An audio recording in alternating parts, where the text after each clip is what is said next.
What's up guys, it's me again, Junji Extreme. So I'm back again. So sensa guys sa background natin last time sa vlog natin.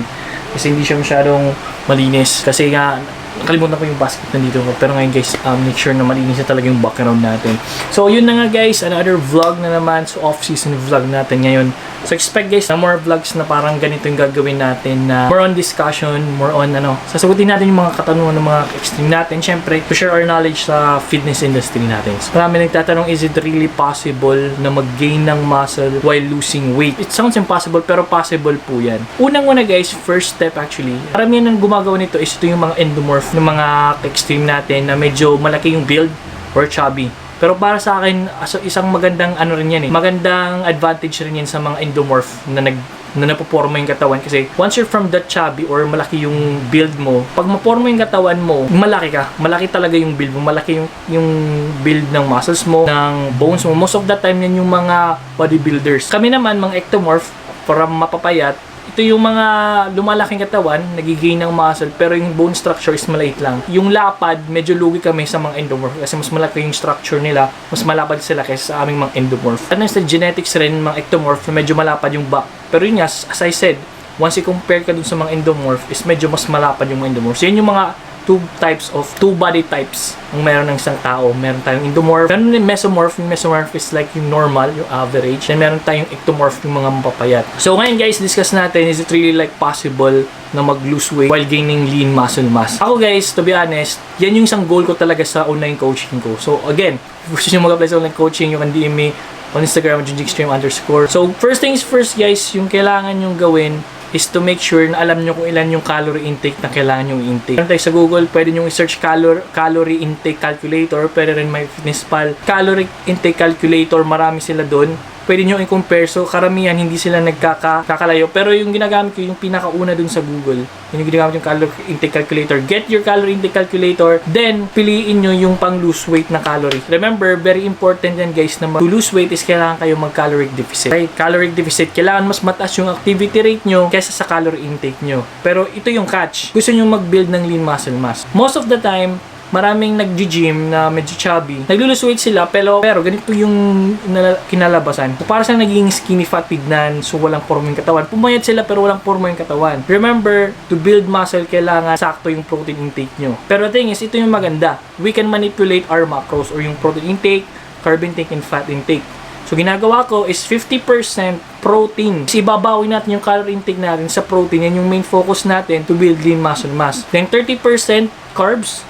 Then 20% fats. So carbs, ito yung rice, kamote, bread, pwede yan. You can eat anything pero make sure na pasukin sa calorie intake nyo. Pero ako, I also recommend, buwasan nyo yung mga oily foods. Go for clean foods. Mas maganda yan, mas maganda yung quality mas maganda yung quality ng pagkain nyo. So gusto nyo fried chicken, air fry nyo.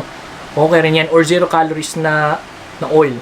Para mas malinis siya, di ba? Making sure na pasok yung protein intake nyo. 50% protein yan. 30% carbs, 20% fats. Sana nagigets nyo yung sinasabi ko. Pwede nyo i-manipulate yung protein intake nyo.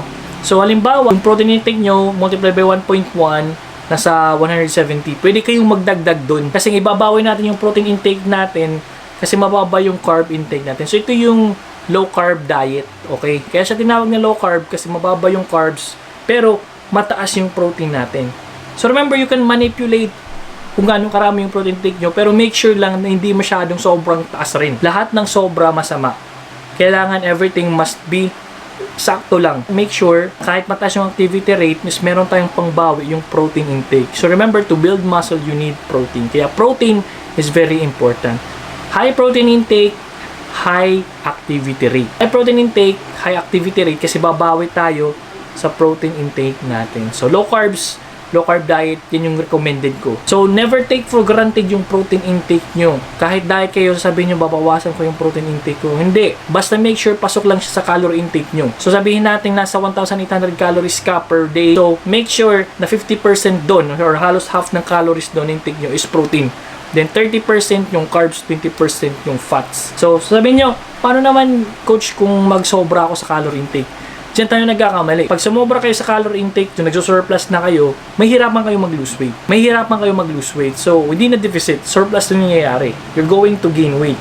So, if nakapag-cheat meal kayo, dagdag kayo sa cardio. Yun yung ginagawa namin. Dagdag kayo ng cardio. Sa limawa, yung cardio na ngayon is 35 minutes. If mag-cheat meal kayo, kahit isang cheat meal lang, 45 minutes, kaya isang cheat meal lang, dagdag kayo ng 20 minutes. So, halos like 55 minutes or 1 hour. 1 hour of cardio. Yun yung ginagawa. Kasi babawiin nyo lang yan eh. Babawiin nyo lang yan eh. Then, make sure, very important rin is yung recovery ng muscle. Huwag kayong masyadong magpupuyat. Kasi remember, mataas yung activity rate nyo and mababa yung calorie intake nyo. So, kailangan maganda yung rest ng katawan para mas makarecover yung muscle nyo. So, dyan pumapasok yung mga supplements natin para makatulong. Meron tayong amino acids, meron tayong whey proteins. So, I recommend sa mga nag-lose weight na gusto mag-gain ng lean muscle, you can use whey isolate. Mas mabilis lang i-absorb ng katawan. Then, mas mababa yung sugar. Some of them are zero sugar, zero carbs, as in like pure protein. Kaya mas recommended ko yung whey isolate. So, meron tayong types of whey. Meron whey blend, whey isolate, whey hydrolyzed. So, para sa akin, whey isolate maganda. Okay? So, you can actually check it sa Waking. Marami silang solid na mga whey isolate doon. You can try it out. Sa online coaching, based sa mga clients ko guys, yun yung ginagawa namin is making sure na pasok yung protein intake. Making sure na kahit naka-deficit kami, is pasok lahat. Yung fats, yung protein, yung carbs. Pero making sure na naka-deficit pa rin kami, din binabawi namin sa protein intake para mag-gain sila ng lean muscle mass. So same rin yan guys sa mga nagko-compete ng bodybuilding competition. So remember from bulking, as in nagbo-bulk sila, then nagka-cutting, high activity rate, high protein intake, then low carbs, para make sure na yung lean muscle mass yun yung mag-pop out. Activity rate, yung workout nyo, always add some cardio workout. Kasi cardio is very important to burn calories. Okay? Kahit walking lang yan sa treadmill, okay na yan. Okay? So, remember, huwag kayo masyadong magpagutom. No need na magutom guys. Basta make sure lang on point lahat. Pati yung nutrition mo, yung macros nyo, yung protein, fats, and carbs. So, no need to do fasting like 15 hours day. Yung iba nga, 18 hours ata. 18 hours fasting, which is very extreme, not healthy, and not sustainable. So, I recommend yung low carb. As in, like, control lang talaga, discipline, then making sure na, kasi sometimes yung mga client ko nagugulat, bakit parang ang rami coach? Kasi sometimes 4 meals, 5 meals, 6 meals. Pero yung 6 meals na yun, limbawa, is konti lang yan. Every meal is low calories lang yan. Pero tinitingi-tingi lang natin para make sure may spread siya throughout the day, then you can use it as fuel. Kasi kung isang biglaan lang, agad yan masusunog sa trabaho nyo, then wala na kayong energy throughout the day. So, mauubos na kaagad, di ba? Halimbawa, every 3 hours, every 4 hours, ganun yung ginagawa namin. Parang sa amin lang, sa mga, pag nagpe-prepping season kami, magtatanong kayo, bakit naka-diet kayo pero maraming beses kumakain sa isang araw? Kahit maraming beses, kung low calories naman per meal, is still the same lang.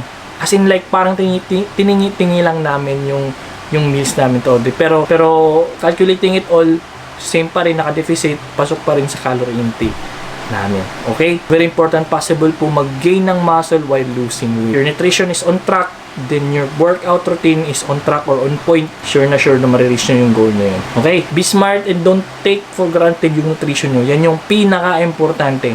Kaya kahit gaano kayo ka-intense mag-workout sa gym, if yung nutrition nyo is not on point, wala. Okay? Yan yung very important.